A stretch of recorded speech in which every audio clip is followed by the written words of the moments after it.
பிரம்மாவுக்கும் முருகனுக்கும் நிச்சயமாக ஒரு சம்பந்தம் உண்டு. என்ன சம்பந்தம்? பிரணவத்தின் பொருள் சொல்ல தெரியாமல் தவித்த திகைத்து நின்ற பிரம்மதேவனுடைய தலையிலே குட்டி அவரை சிறையில் அடைத்தான் இறைவன் முருகப்பெருமான். தன் குழந்தையுடைய விளையாட்டை ரசித்து அதற்கு உடன்பட்டு முக்கட்பரம்பொருள் சிஷ்யனாய் இந்த முருகப்பெருமான் முன்னிடத்திலே மண்டியிட்டு கைகட்டி வாய் புதைத்து அருமையாக அவருடைய அந்த பிரணவத்தின் பொருள் கேட்டு மகிழ்ந்து போறாரு. அந்த நிகழ்வு நிகழ்ந்ததெல்லாம் சுவாமி மலை பழனியிலே அந்த பொதினி மலை மீது ஞான தண்டாயுதபாணியாக நான் நிற்கிறேன். எனக்கு பங்குனி மாதம் உத்தரத்தன்று கொடுமுடி தீர்த்தம் கொண்டு வந்து அபிஷேகம் செய்ய வேண்டும். அந்த கொடுமுடி தீர்த்தத்திலே, அந்த தீர்த்த கலசத்திலே ஒரு வன்னி இலையாவதும் இருக்க வேண்டும். அப்பொழுதுதான்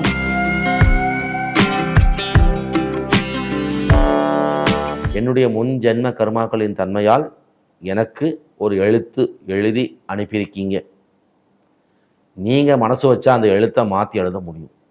எனக்கு ஒரு நன்மை நடக்கணும், ஒரு சுபிட்சம் கிடைக்கணும், ஒரு உயர்வு வரணும். அதற்கு நீங்கள் கருணை செய்து எனக்கு அனுகிரகம் பண்ணுங்க அப்படின்னு சொல்லி அந்த பிரம்மா கிட்ட நீங்கள் நமஸ்காரம் செய்து வாருங்கள். நிச்சயமாக உங்களுக்கு ஒரு நல்ல அமைப்பும் நல்ல ஒரு உங்கள் முயற்சிகள் பலிதமாகக்கூடியதான தன்மையும் ஏற்படும் என சொல்லி நான் வழிபடுத்துவது கொடுமுடியில் இருக்கக்கூடிய வன்னி மரமாக நின்று அருளாட்சி செய்யக்கூடிய பிரம்மதேவனிடத்தில். ஆக மும்மூர்த்திகளும் ஒரே இடத்திலே இருந்து அந்த காவிரி கரை ஓரமாக அருள்பாலிக்கக்கூடிய அருளாட்சி செய்யக்கூடிய அற்புத திருத்தலம் கொடுமுடி. அந்த கொடுமுடியில் அந்த காவிரியிலிருந்து தீர்த்தம் எடுத்து இது காவிரி தீர்த்தம்தான் என்பதை உறுதி செய்ய வேண்டுமென்றால் அந்த தீர்த்தத்திலே, அந்த தீர்த்த குடத்திலே வன்னி மரத்து இழை ஒரு இலையாவது இருக்கணும். முருகப்பெருமானுடைய கட்டளை அது. அந்த பக்தர்கள், பழனியில் இருக்கக்கூடிய பக்தர்களே நிறைய போவாங்க. கொடுமுடி போகிறோம், தீர்த்தத்துக்கு கொடுமுடி போகிறோம். அவர்கள் அதை சொல்லி சிலாகித்து போவார்கள். சார், அந்த வன்னி மரத்து இலை ஒரு இலையாவது அந்த தீர்த்தத்தில் இருக்கணும், அப்போதான் அது முருகன் ஏற்றுக்குவார். இது என்ன சொல்ல வரேன் தெரியுமா? வன்னி மரமாக இருப்பது யாரு? பிரம்மா. பிரம்மாவுக்கும் முருகனுக்கும் ஒரு சம்பந்தம் உண்டு. அது எல்லாருக்கும் தெரியும். பிரம்மாவுக்கும் முருகனுக்கும் நிச்சயமாக ஒரு சம்பந்தம் உண்டு. என்ன சம்பந்தம்? பிரணவத்தின் பொருள் சொல்ல தெரியாமல் தவித்த திகைத்து நின்ற பிரம்மதேவனுடைய தலையிலே குட்டி அவரை சிறையில் அடைத்தான் இறைவன் முருகப்பெருமான்.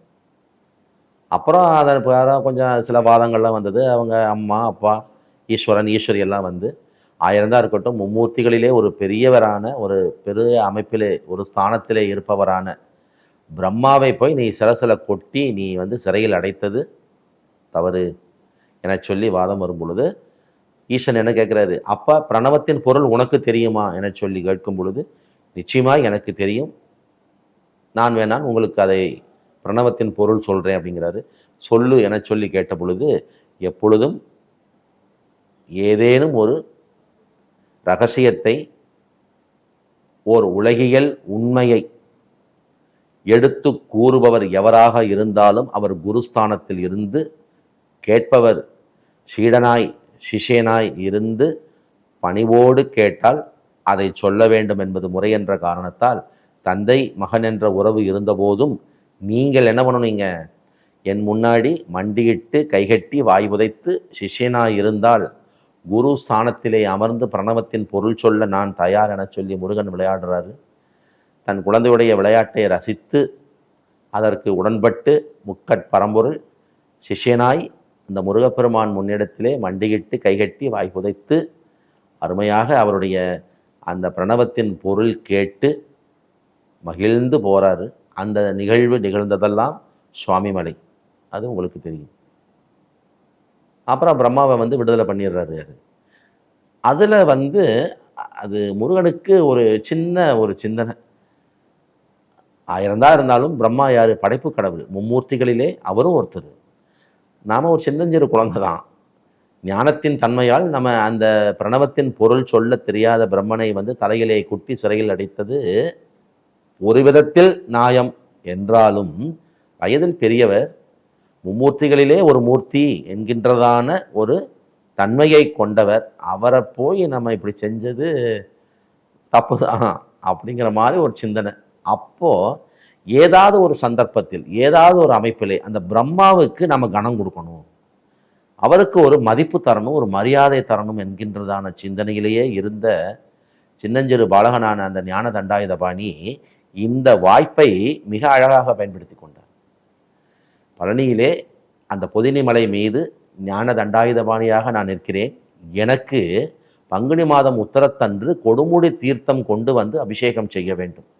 அந்த கொடுமுடி தீர்த்தத்திலே, அந்த தீர்த்த கலசத்திலே ஒரு வன்னி இலையாவதும் இருக்க வேண்டும். அப்பொழுதுதான் பிரம்மாவை சாட்சியாக வைத்து நீங்கள் அங்கே காவிரியிலே தீர்த்தம் எடுத்தீர்கள் என சொல்லி நான் ஏற்றுக்கொள்வேன்.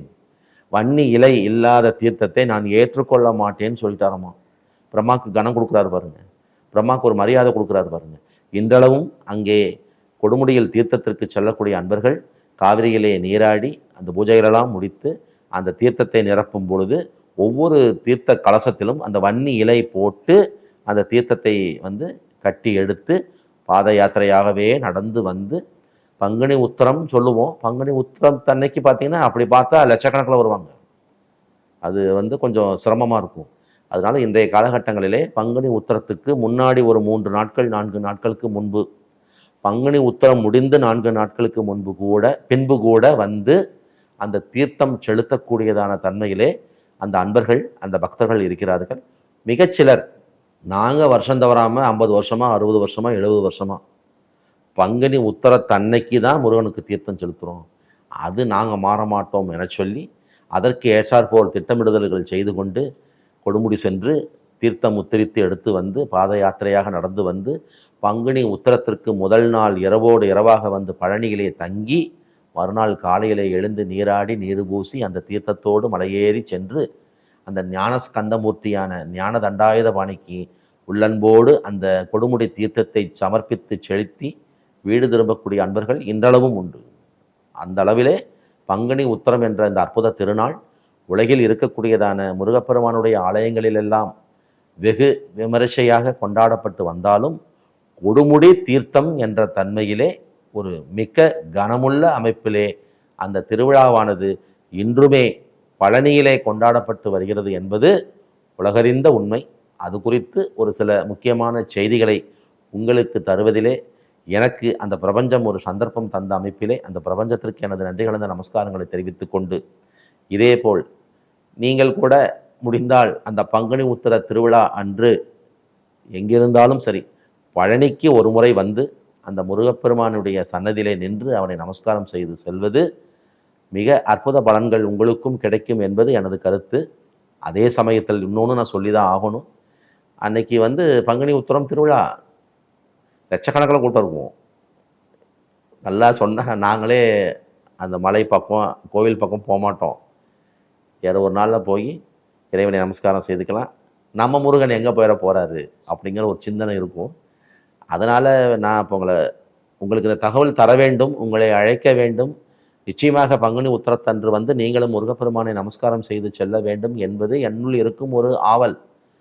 அதே சமயத்தில் இதை கொஞ்சம் வேறு விதமாக சொன்னாலும் அங்கே பல சிரமங்களுக்கு நீங்கள் ஆளாக வேண்டி வரும். 1,00,000 பேர் வருவாங்க, குறைந்தபட்சம் 1,00,000 வருவாங்க. அதிகாலை 5 மணிக்கு நடை திறந்தால் இரவு 11, 11:30, 12 ஆகும். திருவிழா இல்லையா, தீர்த்தம் வந்துக்கிட்டே இருக்கும். 50 தீர்த்தம், 80 தீர்த்தம், 200 தீர்த்தம், 100 தீர்த்தம், 150 தீர்த்தம், கலசங்கள் வந்துக்கிட்டே வந்தமயமாக இருக்கும். பங்குனி உத்திரத்துக்கு கொடுமுடி தீர்த்தம்னா உலக புகழ். இன்றல்ல நேற்றல்ல, 300 வருஷமாக 400 வருஷமாக நடந்துட்டு இருக்கு. அந்த தன்மையில் முயற்சி செய்யுங்கள். போய் சில சிரமங்கள்லாம் சந்திக்கணும் அப்படிங்கிற மாதிரி இருந்ததென்றால் சாதாரண நாளில் வாங்க, வேற ஒரு மாதத்துடைய உத்தர நட்சத்திரத்தன்னைக்கு வாங்க. அற்புதமாக அது உங்களுக்கு ரிசல்ட் கொடுக்கும். ஆடி மாதம் உத்தர நட்சத்திரம் மிகச்சிறப்பு. பங்குனி உத்திரத்தை விட்டால் பங்குனி உத்திரத்துக்கு அடுத்ததாக வரக்கூடிய ஆடி மாதத்து உத்தர நட்சத்திரம் அற்புத நட்சத்திரம். அன்னைக்கு நீங்கள் என்ன செய்யலாம், அழகாக அன்னைக்கு பெரிய கூட்டம் பெரிய ரஷ்ஷெல்லாம் இருக்காது. அழகாக அந்த ஞானதண்டாதிபாணியை நமஸ்காரம் செய்துவிட்டு மலை அடிவாரத்தில் கீழே இருக்கக்கூடியதான குழந்தை வேலப்பன் திரு ஆவினன்குடி ஆலயத்திற்குள் சென்று அந்த குழந்தை வேலப்பனையும் மறவாமல் நீங்கள் தரிசனம் செய்து வணங்கி சென்றால் நிச்சயமாக உங்கள் வாழ்விலே ஒரு படி உயர்வை நீங்கள் காணலாம் என சொல்லி வாய்ப்பளித்த நல்ல நெஞ்சங்கள் அத்துணை பேருக்கு எனது நன்றி அறிதலையும் நமஸ்காரங்களையும் தெரிவித்துக் கொண்டு உங்களிடமிருந்து தற்காலிகமாக விடைபெறுவது உங்கள் நண்பன் விருகு பிரபாகரன். நன்றி, வணக்கம்.